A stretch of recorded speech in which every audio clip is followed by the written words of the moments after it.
한 주일 동안 잘 지내셨나요? 네, 여기 비가 오락가락하고 눈도 오락가락하는지 걱정입니다. 내일부터 목사일을 드리고 저기 용평을 다녀와야 하는데 제발 가는 길 오는 길 무사하게 잘 다녀올 수 있었으면 좋겠습니다. 오늘은 연중 제2주일이고 오늘은 보라 세상의 죄를 없애시는 하느님의 어린 양이시다 라고 하는 말씀을 중심으로 우리가 하느님의 어린 양이신 예수님을 어떤 마음가짐으로 바라보고 그리고 우리가 그분의 은총과 사랑을 받을 사람으로서 또 어떤 모습으로 살아야 할지에 대한 이야기를 나누어 보려고 합니다. 구스타프 도레가 그린 낙원에서의 추방이라고 하는 그림입니다. 혹시 어떤 장면인지 감이 오셔요? 낙원에서의 추방이라고 하는 제목을 들으면 네? 낙원이면 어딜까요? 에덴 동산에서 누군가 추방을 당했습니다. 누가? 누굴까요? 이 두 사람. 아담과 하와가 추방을 당했죠. 왜 추방을 당했죠?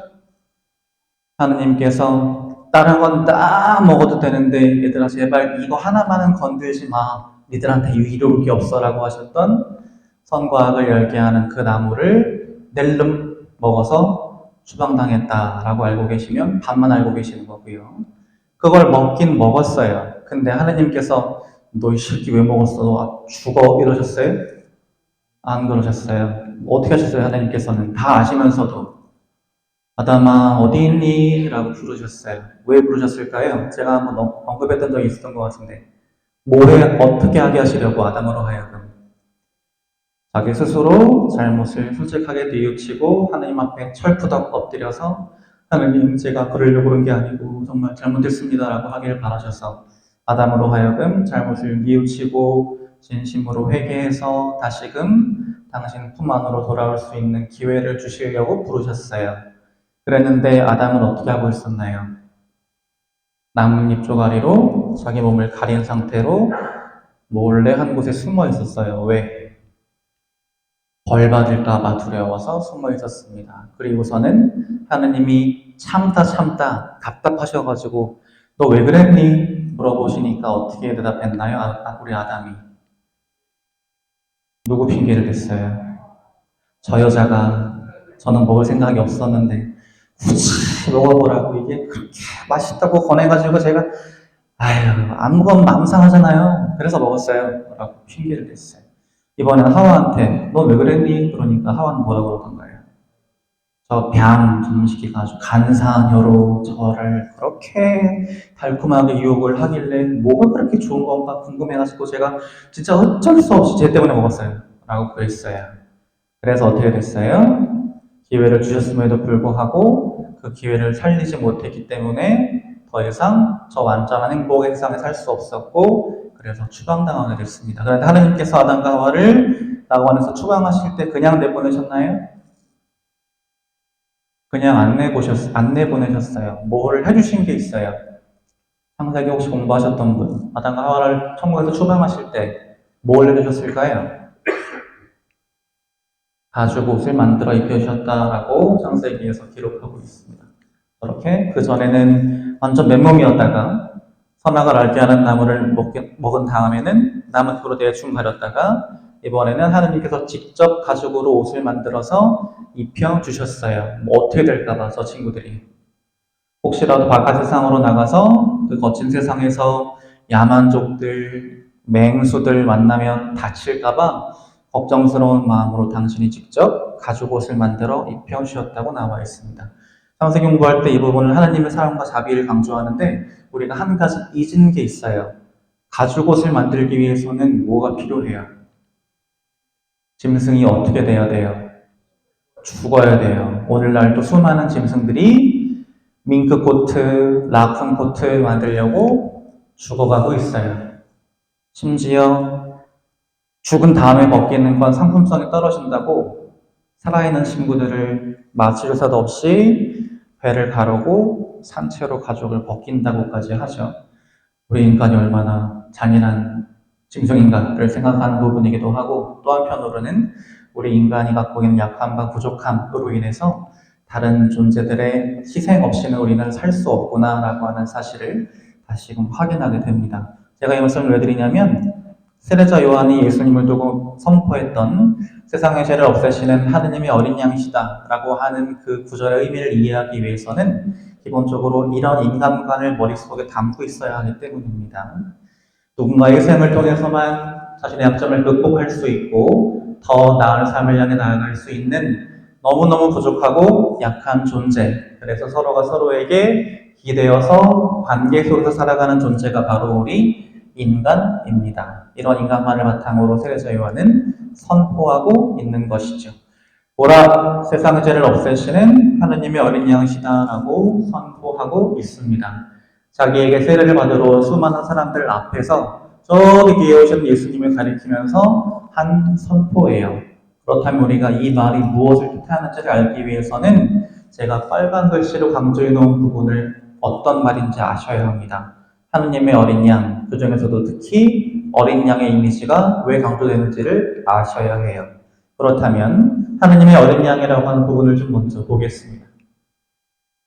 하느님의 어린 양이라고 하는 부분은 먼저 결론적으로 말씀드리면 무슨 의미를 담은 말이냐면 우리의 잘못을 바로잡고 부족한 부분을 채워서 우리가 하느님 나라에 들어가기에 합당한 존재로 변화되도록 이끄시기 위해 당신 자신을 희생하신 분이 바로 하느님의 어린 양이신 예수 그리스도이시다라고 하는 것이 먼저 말씀드리자면 결론입니다. 그렇다면 이 결론에 어떻게 도달하게 되느냐에는 또 과정이 필요하겠죠. 성경 안에서 이스라엘 역사 안에서 어린 양이라고 하는 표상이 어떤 식으로 드러나고 있는지는 총 세 가지를 통해서 볼 수 있습니다. 첫 번째는 야훼 이레, 두 번째는 파스카 양, 세 번째는 속죄 양이에요. 야훼 이레 하면 누구 생각나십니까? 누가 누구를 제물로 바치려고 했어요? 아브라함이 자기 아들 이삭을 하나님의 명에 따라서 제물로 바치기 위해서 함께 모리아 산으로 올라갑니다. 근데 분명히 아빠가 하느님께 번제물을 바친다고 했는데 장작은 내가 잔뜩 짊어지고 가는데 아무리 찾아봐도 양이 없어서 이삭이 물어보죠. 아버지, 장작은 제 등 뒤에 있고 저랑 아버지가 같이 올라가서 불을 붙이면 되는데 그러면 우리가 제사를 드려야 되는데 제물로 바친 어린 양은 어디 있어요? 라고 이삭이 물었더니만 아브라함이 뭐라고 대답하냐면 번제물로 바칠 양은 하느님께서 손수 마련하실 거란다 라고 이삭에게 이야기합니다. 차마 네가 번제물이야 라는 말을 할 수 없어서 미안한 마음과 억장이 무너지는 마음을 꾹꾹 눌러 담아가면서 했던 말인데 근데 이게 참 신기하고 묘한 게 하느님의 메시지를 선포하게 되어버렸어요. 이 그림 속에서 숨은 그림 찾기, 사람이 아닌 게 하나 있습니다. 사람이 아닌 게 있어요. 어디 보이셔요? 이게 지금 파워포인트상에서는 줌이 안 돼가지고 이삭 머리통 왼쪽 위에 뭐 보이셔요? 양이 머리를 들이밀고 나 여기 있는데 라고 이야기하고 있는 것처럼 귀엽게 양이 머리를 들이밀고 있지요.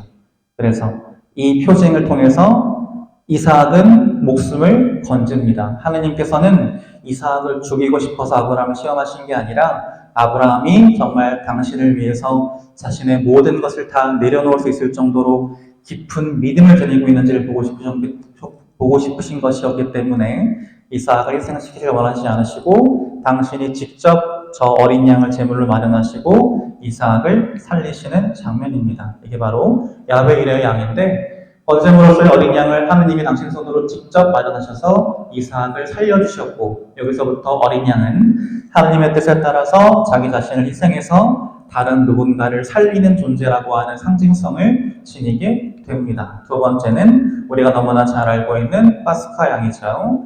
이스라엘 백성들이 이집트를 탈출하기 위해서 파라오 탈출하는 과정에서 파라오가 자꾸만 완전하게 거부하고 저항하자 하느님께서 그들에게 10가지 재앙을 내리셨는데 제일 마지막 재앙이 뭐였어요? 장자를 사람이든 짐승이든 가리지 않고 이집트 안에 있는 모든 장자들을 내가 싹 다 죽여버릴 거야 라고 하느님이 선포하셨고 그 계획에 따라서 이제 죽음의 천사가 한지 한지 돌아다니면서 목숨을 거두고 있는데 하느님께서 당신 백성들을 살리시기 위해서 뭐라고 하셨냐면 문설주에 어린 양의 피를 발라두면 그 집은 내 백성 이스라엘 백성들의 집인 것을 내가 알고 그 집은 죽음의 천사가 들어가지 않고 거르고 지나가겠다라고 말씀하셨고, 약속하신 그대로 문설주에 어린 양의 피를 바른 집들은 장손이 죽지 않고 살아남았던 사건입니다. 우리 순들에서 이 부분을 거르고 지나가다라고 하는 뜻의 파스카라고 부르고요.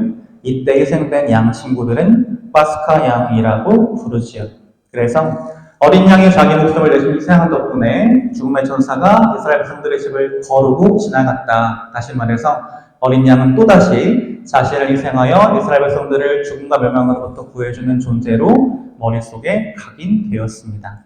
이게 구체적으로 이제 발전하는 모습을 보이는데 무엇이냐면 아자젤이라고 불리는 속죄양이라고 하는 개념이에요. 이스라엘 백성들은 40년 동안 어디를 헤맸어요? 광야를 헤매면서 무슨 생활을 했죠?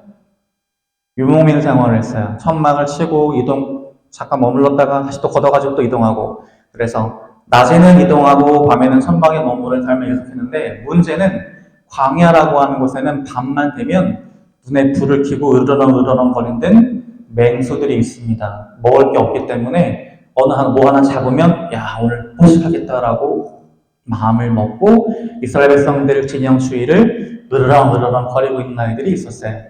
그래서 그들을 그냥 냅두면 결국 사람들을 덮칠 거라서 이스라엘 백성들이 어떻게 했냐면 양 혹은 염소를 정해서 한 2마리 풀어줘요. 그러면 맹수들이 이게 웬 떡이냐, 얘들을 막 잡아먹고 이만큼 배가 찼으니까 돌아가요. 그런 식으로 1마리, 2마리 양들이 희생됐었는데, 그것이 바로 속죄양이라고 하는 아자잘 개념의 출발점이 되었습니다. 그때부터 이제 이 속죄양 개념이 2단계로 발전해요. 원래 우리가 일반적으로 알고 있었던 이 어린 양 개념은 다른 사람들을 위해서, 다른 사람을 살리기 위해서 자기 목숨을 희생하는 양 정도였는데, 이제부터는 뭘로 발전하냐면 사람이 지은 죄를 대신 다 짊어지고 뒤집어 쓰고 죽으면 그 양의 죽음을 통해서 나는 죄를 용서받아 라고 하는 생각이 이스라엘 백성들 사이에 구체적으로 자리 잡게 되었는데, 그걸 우리가 뭐라고 부르냐면 대속사상이라고 부릅니다. 그러면서 1년에 한 번 속죄일이 되면 용프로 대축일이라고 그러는데, 속죄일이 되면 2가지를 해요. 첫 번째는 이런 식으로 번제물이라고 해서 양을 반으로 갈라서 제단 위에 펼쳐놓고 그 위에 불을 붙여서 이 양이 재만 남고 다 탈 때까지 연기를 하늘로 올리는 거가 첫 번째. 그리고 2번째는 뭐냐면 이 양 1마리한테 그 해 대제사장이 손을 얹고 뭘 하냐면 자기들이 1년 동안 지은 죄를 쭉 정리해서 적은 그 죄 종이를 양 몸에 묶어요. 그리고 이 양한테 이제 모든 것을 다 쏟아본 다음에 그 양을 어디로 내보내냐면 광야로 가. 그리고 내보내요. 그럼 그 양은 어떻게 될까요? 죽을 거예요. 그렇죠? 굶어 죽거나 맹수한테 물려 죽거나. 근데 그 양이 죽고 나면 그 양이 짊어지고 간 내 죄도 같이 없어져 라고 생각했던 게 대속사상이라고 발전된 아자젤, 즉 속죄양이라고 하는 개념입니다. 그래서 광야에서 유목민 생활을 하면서 맹수들의 위협으로부터 자신들을 지키기 위해서 어떻게 보면 조금 잔인한 모습으로 우리 대신 가서 밥이 되어라 라고 내어주었던 존재들이 속죄양인데, 이 속죄양 개념이 인간의 죄를 대신 뒤집어 쓰고 죽는다는 대속사상으로 발전된 것이고, 세례제와는 이런 사상을 바탕으로 예수님이 우리를 위해서 어떤 죽음을 당하실 것인지를 선포하는 거예요. 예수님은 죄가 없으신 분이시지만, 흠없이 완전한 분이시지만 우리를 살리시기 위해서 기꺼이 당신의 목숨을 희생하시는 존재. 그런데 그냥 존재도 아니고 하느님이 직접 우리에게 보내주신 그분의 외아드님이라고 하는 사상이 바로 세상의 죄를 없애시는 하느님의 어린 양이시다에 숨어있는 의미라고 할 수 있겠죠. 그 다음에 알아야 될 것은 뭐냐면 세상의 죄라고 하는 개념이에요. 우리가 일반적으로 죄라고 하면 하느님의 뜻을 거스르는 행동들을 의미하는데, 그거는 한 사람이 잘못된 말과 행동으로 하는 거지 공동체가 함께 하는 건 아니거든요. 근데 문제는 뭐냐면 사람들이 관계를 맺고 서로 영향을 주고받으며 살다 보면 난 그러려고 한 게 아닌데 부득이하게 그게 누군가에게 상처가 되거나 누군가에게 피해를 주는 경우들이 늘 생겨요. 우리는 사회 속에서 보고 있죠. 근데 문제는 그런 상황이 생기면 누가 나서서 제가 잘못했습니다, 제 책임입니다 하던 모습 보이던가요? 아니죠. 저희는 제일 최근에도 한번 경험했잖아요. 지난 10월 29일 참사 때 어느 한 놈, 제가 잘못했습니다라고 한 놈, 저희는 보지 못했어요. 남 탓. 그러다 결국 누가 벌 받을 뻔했어요? 현장에서 열심히 구호 활동하던 소방관들이 벌 받을 뻔했어요. 이게 우리의 모습이에요. 책임지지 않고 서로에게 떠넘기기 바쁘지만, 하지만 우리 예수님은 어떻게 하시냐면 우리가 서로에게 떠넘기는 그 모든 죄까지 다 당신이 기꺼이 끌어안으려고 하신다라고 하는 것이 세상의 죄에 숨어있는 의미죠. 그럼 제일 마지막으로 그 죄를 그럼 예수님이 어떻게 없애시느냐를 아셔야 되는데, 우리가 구약시대에 하느님께서 인간이 세상에서 저지른 죄악이 너무나 커서 저대로 두면 안 되겠다 싶으셔가지고 세상을 한번 심판하신 적이 있어요. 언제 뭘로 심판하셨나요? 노아 시대에 대홍수라고 하는 물로 세상을 심판하셔서 세상에 있던 모든 동식물, 사람 거의 대부분이 죽었죠. 근데 그러면서 하느님이 뭐 하셨다고 나와요? 가슴을 치고 마음이 아파서 후회하셨다고 나와요. 그때부터 하느님이 뭘 약속하시냐면 앞으로 내가 다시는 너희를 물로 심판하지 않겠다라고 약속하시면서 그 증표로 무지개를 보여주시죠. 하느님의 마음을 고쳐 넣으셨어요.